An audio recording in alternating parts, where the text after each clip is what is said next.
and respected teachers. I, Suki Palan, am going to be speaking for the motion. Should constitutional amendments be decided by the government, or should public vote direct voting? I'll be presenting some points to support my view. So first of all, the elected representatives understand the laws better because they study law and also get expert advice, which helps them make smarter decisions. And it also helps prevent misinformation because the people can be misled by rumors, whereas the representatives check facts before making changes. And it also helps prevent emotional decisions because the public may vote quickly based on their feelings, whereas the representatives discuss and think carefully before making changes. And if the people vote to change the constitution too often, then the country becomes unstable.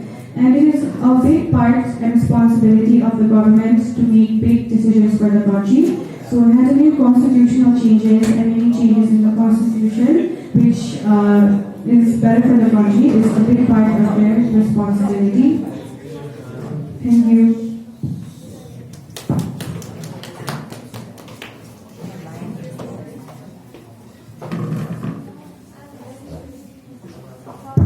Good morning, honorable panel of judges, respected teachers, and everyone for my day.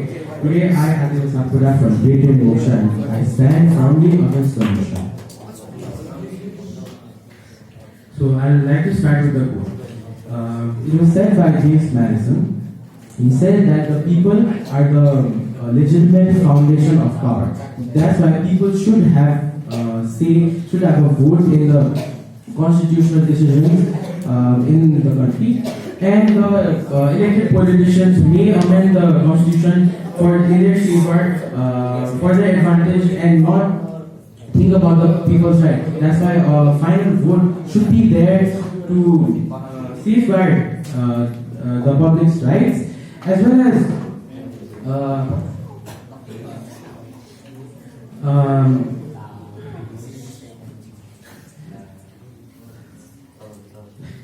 and then the citizens are often underestimated. But countries like Switzerland and Ireland have proved that the citizens can make informed constitutional decisions when given the chance to. So that's all. Thank you very much.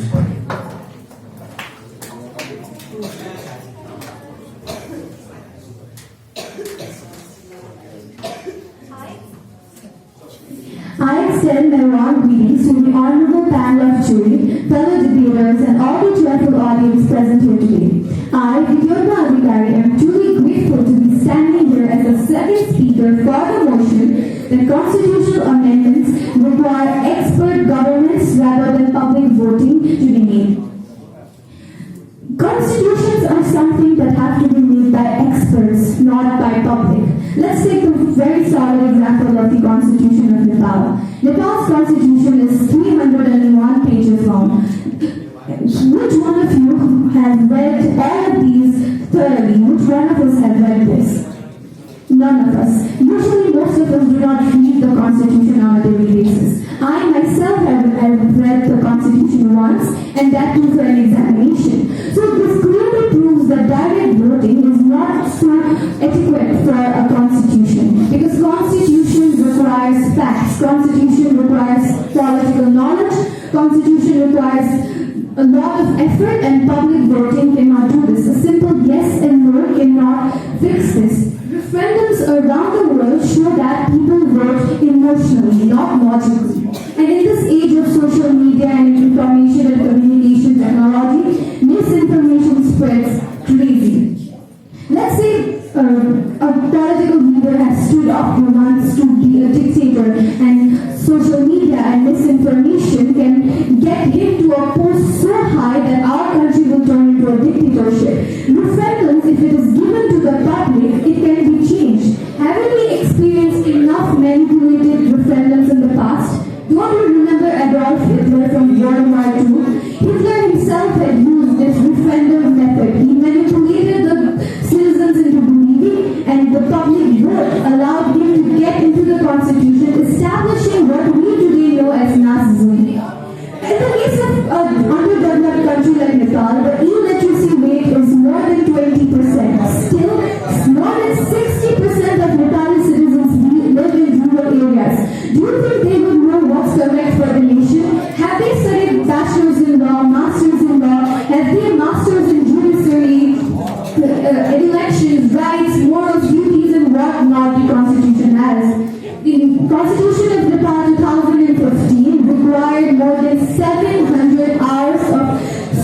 work to make more than 7 years of decade and lots of elections finally made our constitution, and yet our constitution still lacks a lot of things. Every month there is protest about the amendments.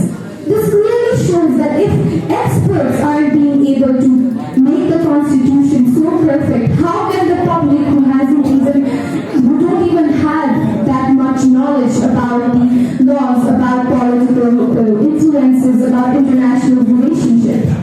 A very strong quote stated by B.P. Koirala, the first elected Prime Minister of Nepal, was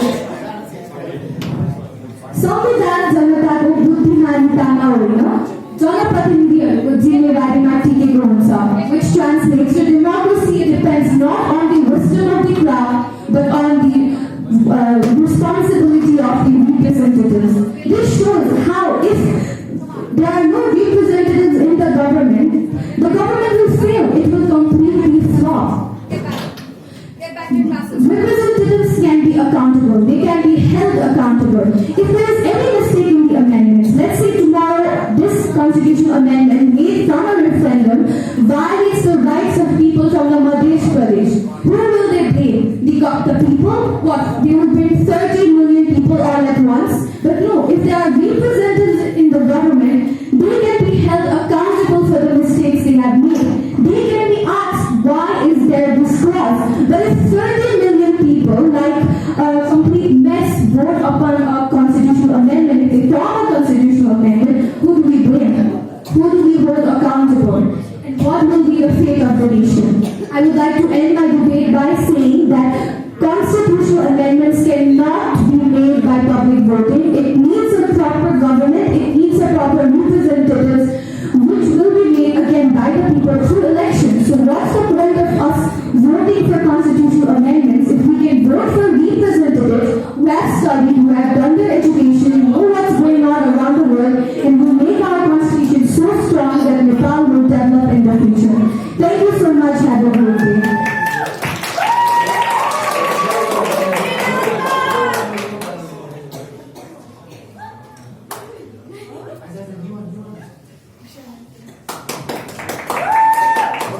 Government of the people, by the people, for the people should not be perished from earth. This was said by Abraham Lincoln.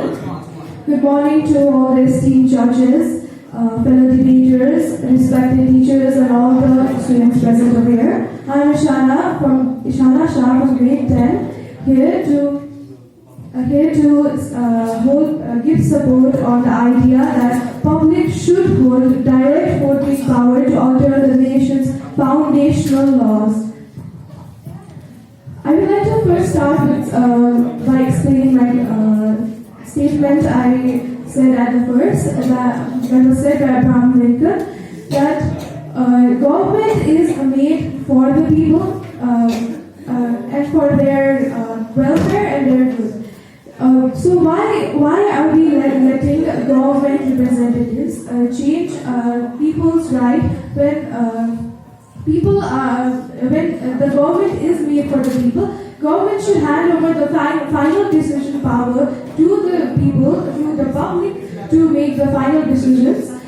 We should take referendums as a final seal of approval by public rather than taking it as a manipulation, as my fellow debater said. It is like the politicians will propose the idea and the public should decide. That's how it should be. Let me give you a few examples. In Ireland, my fellow debater said that that Hitler had manipulated referendums and such, but then that was decades back. Let me give you an example of the recent events happening. Like in Ireland, amendments can be only made by referendums. You can't make amendments, government can't make amendments. So, Ireland in 2015 conducted a referendum for the idea of same-sex marriage.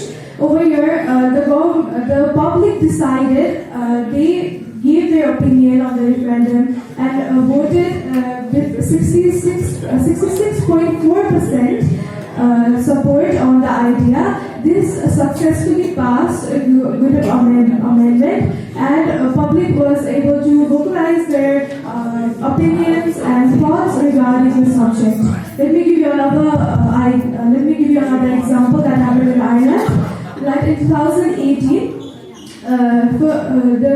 there was an amendment for a law of the ban of abortion.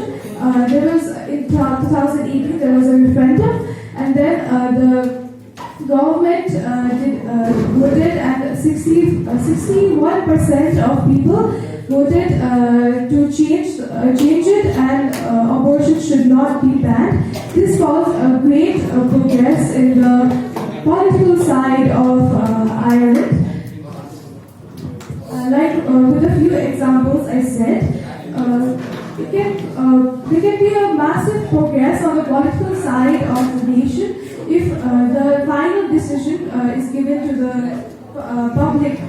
This way, public can also be included in the political side, and they can also have political conversation with each other, so they can together choose the decisions for themselves. Because government is made for the public, but government should also give public the right to decide and open up with their thoughts and opinions. And referendum is a perfect opportunity, perfect way to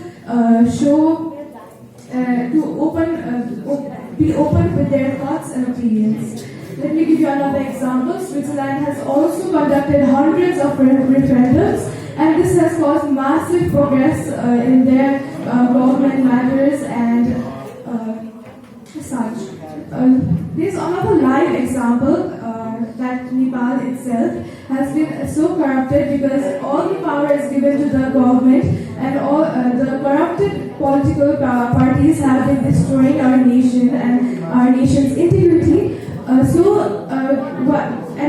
Guess what? Nepal has only conducted 1 or 2 referendums in its whole history. So you can see by tallying Ireland's progress and Nepal's progress and the reasons why why there is no progress in Nepal, but then Ireland is in such high levels. With that, I would like to conclude my debate. Thank you.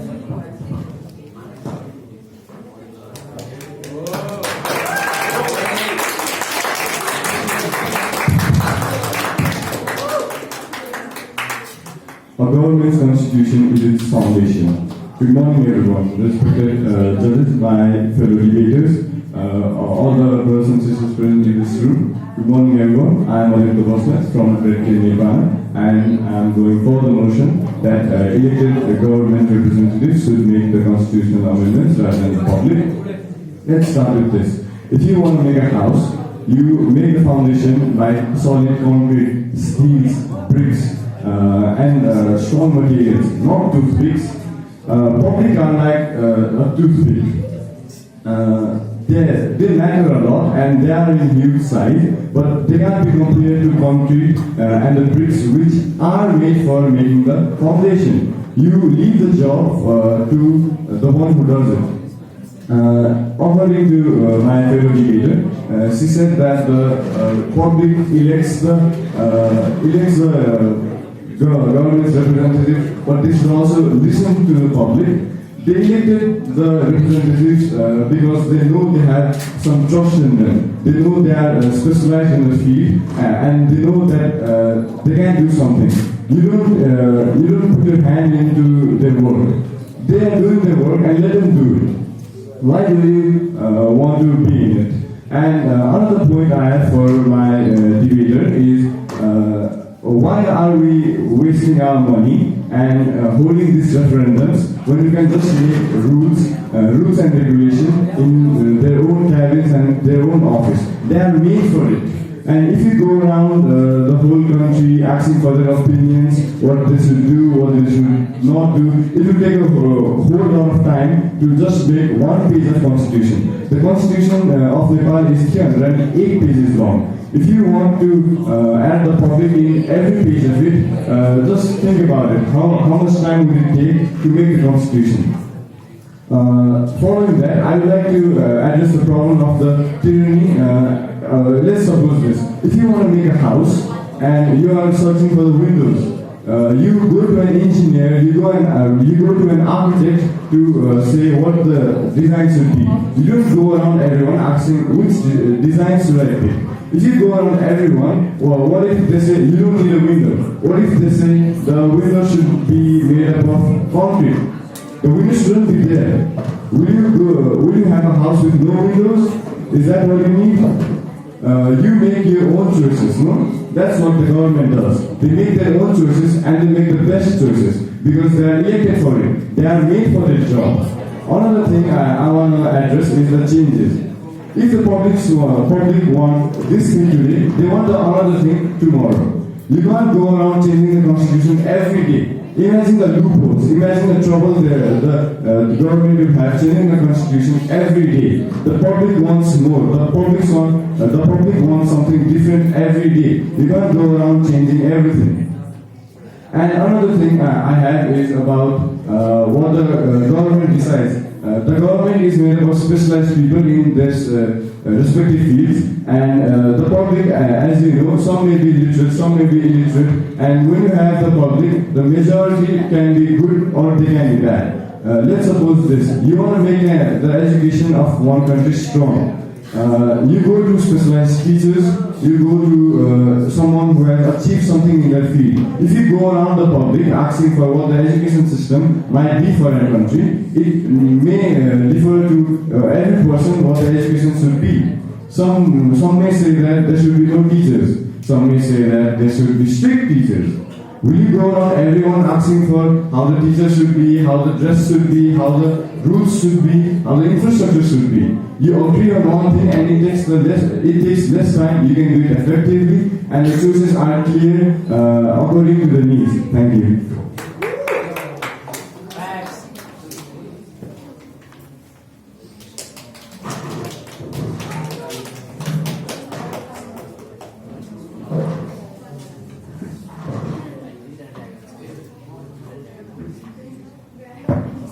Good morning, panel of judges, my worthy opponents and teachers. Today, I, Dina Poker, will be going against the motion on the topic should constitution amendments be directly executively by elected government or the public. Constitution is a people's document. As a supreme law of the land, it should only be changed with the consent of the governed. No institution has greater authority than the citizenry itself. Allowing people to vote directly on constitutional changes ensures the amendments carry is undeniably democratic legitimacy, reflecting the will of the people rather than a small group. And if the government has too much power, who knows, maybe Nepal will be the next North Korea because they're overusing the power. And since our government is a bit unstable right now, and due to the protests as well, there's not much power. If we give them too much power, maybe they will use the power for the betterment of themselves and not for the country. With that, I would like to end. Thank you.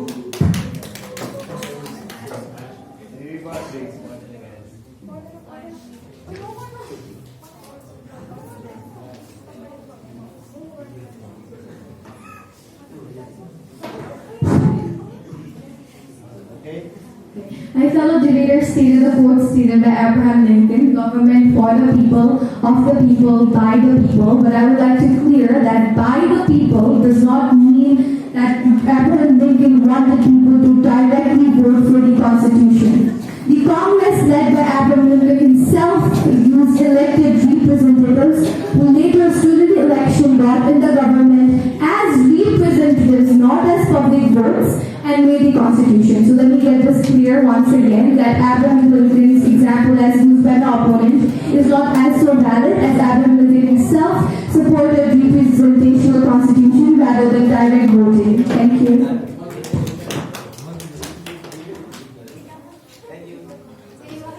Anyone? No, thank you very much.